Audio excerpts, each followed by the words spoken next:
You guys have been asking for more acoustic guitars on the channel, and so when the guys at Bromo reached out, I was like, Bromo sounds like a strange name, so I did some research, and what I found was really cool. Bromo is a volcano in Indonesia where this factory is located, and they named the brand after the volcano, which is why it has the top of the volcano inlaid on the headstock and on the fretboard, which I thought was pretty cool. But more importantly, not only is this guitar made in Indonesia next to a volcano, they use a lot of the woods that are indigenous to the area, including the fact that everything on the guitar is solid, and there's solid back and sides that are ebony, and they use ebony all over the guitar on the fretboard, on the fascia of the headstock, and of course in the multi-laminate neck. Then they put a solid spruce top on the guitar, and what's nice about that is all of this for $519 that includes a gig bag. Okay, so with that, let's get into the geeky stuff. Now, the particular model we're looking at today is the Bromo BAR5CE, and it comes with a gig bag. Now, the gig bag is a 12 millimeter thick gig bag, which makes it not so much a deluxe, but a decent, I'd say average quality gig bag. It is water resistant material, and they did put the Bromo with the volcano top. Inside, all you get with the gig bag is a 4 millimeter Allen wrench, which allows you to adjust the truss rod. Feature-wise, I told you it has a Sitka spruce solid top. It also has an ebony bridge, a Graphtec saddle. The bridge pins are also ebony with brass rings and abalone. The nut here is also Graphtec. They're really trying to win you over with not only the solid top, solid back and sides, they're really just going over the top with this ornate abalone that's everywhere. They call this a cowboy rope sound hole design. It looks beautiful. If you notice, not only does it have the abalone on the front, on the side, this is flamed maple. And then you have a herringbone stripe on the back, and that is also flame maple. And then look at that gorgeous ebony. Now, when you look at the neck, you have a multiple piece mahogany neck. So here's one piece, which is this piece right here. And then you have 1, 2, 3, 4, 5 piece neck here, which is, these are ebony stripes. So you have a 5-piece mahogany ebony stripe neck with this block added here on the side, and then you have a scarf joint here, and again that gives the neck just a little bit more stability, but also cuts down the cost. And then the tuning keys, these are definitely Grover copy, but they say Bromo on them. They look nice. The other thing this comes with, which is a Fishman preamp. So you have the Fishman system, which has a tone and a volume control, and it's powered by a 9-volt battery, and a 9-volt battery that's included. And then you have a 1/4-inch output jack right there. And you can see now from the side, see all that beautiful ornate over the top maple. And again, there's no veneers, there's no laminates. This is all solid.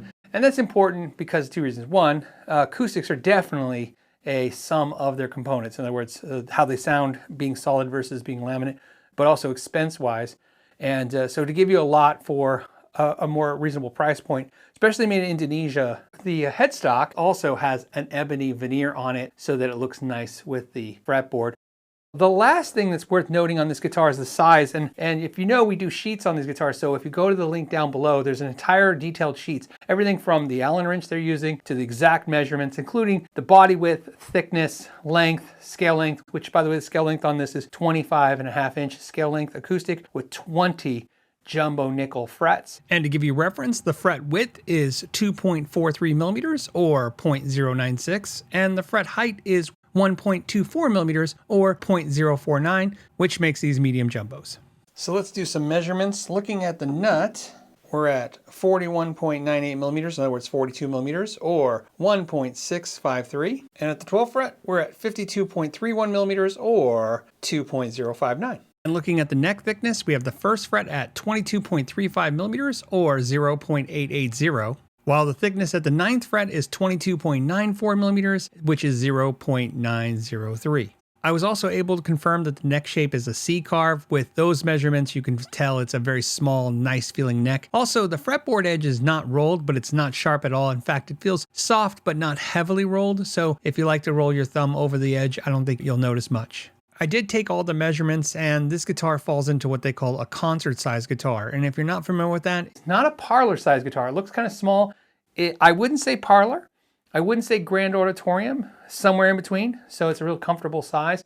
I actually like it. I'm a bigger guy, and even holding it doesn't feel too small to me or too big. Very comfortable. Sounds great. Really, really loud.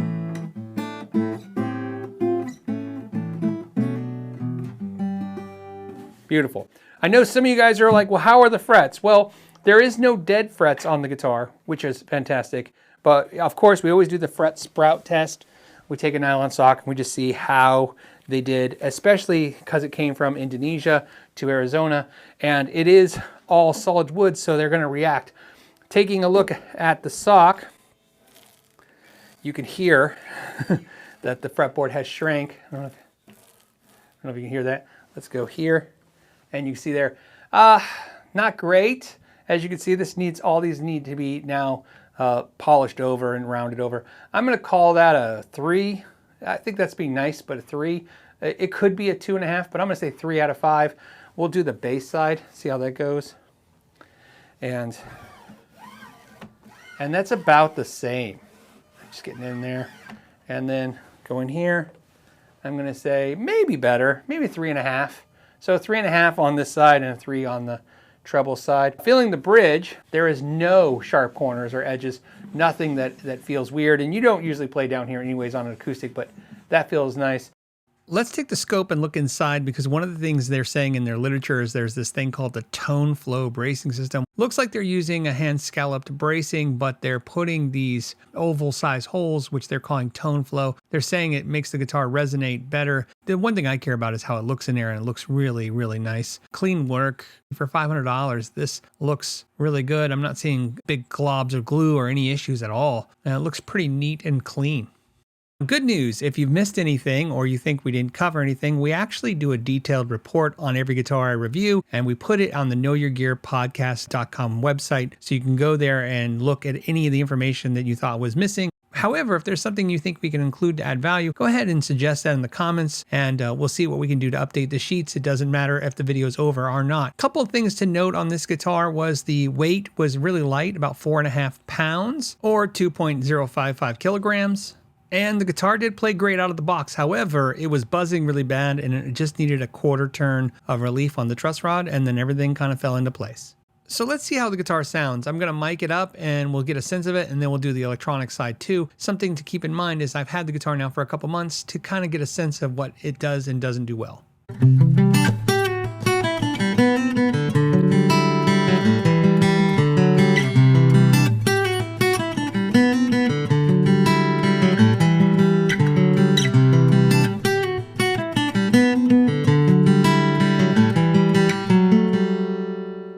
So as you can hear in the mid-range of the guitar, it really makes things like fingerstyle poke out, and that's what's really nice about a guitar like this. That's the design of this.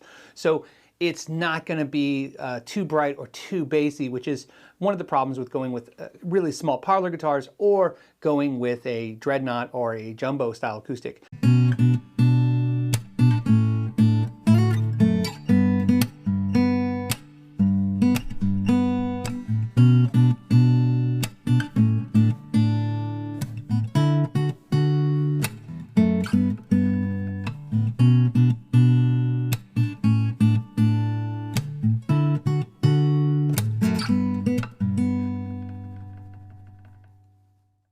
So next I just want to play some chords, and we'll hear how it sounds when you strum it. One thing I should mention is that the guitar comes with 12 to 52 gauge phosphor bronze strings, so we'll do some chords.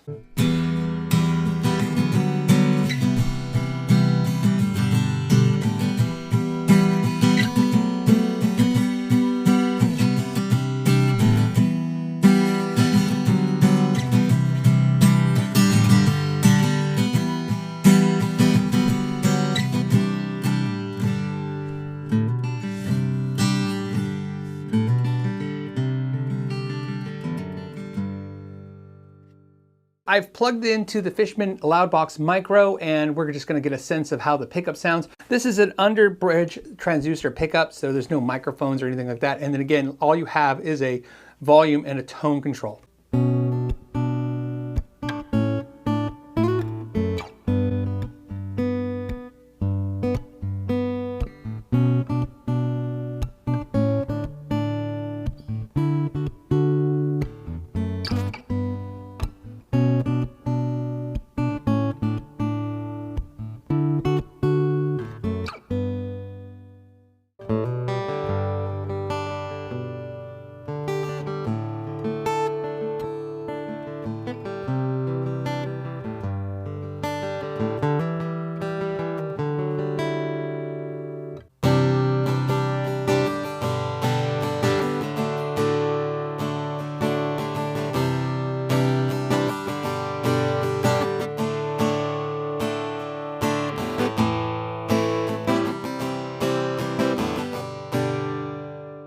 Now that I've edited the video and seen it all together, I gotta tell you, the guitar is as impressive on the video, it seems, as it was in person. And there's a couple things that I really liked. First of all, the looks, the feel, the size. It's a very mid, bright focused instrument. So again, more for fingerstyle playing and, stuff like that. It's not really like a dreadnought or a jumbo acoustic where you're gonna get big boomy, strumming acoustic sounds. However, the quality was really nice. I will say this, that you definitely need to invest in a humidifier if you do have this guitar. I would keep this guitar at about 50 to 60% humidity. And I would say absolutely with no questions about that. Other than that, I thought the guitar was really cool. I love the story and the vibe of it. It's a quality instrument. The price point seems pretty good. And I was pretty impressed overall. And that's about it. I mean, it's nice when you see something fresh and exciting. If you are interested in another video like this, if we can get 3,000 likes, I will do my favorite $200 acoustic, and I'll do that as a deep dive and as a thank you. So keep that in mind. If that interests you, go ahead and hit that like button. But either way, thank you for staying to the end. Until the next time, know your gear.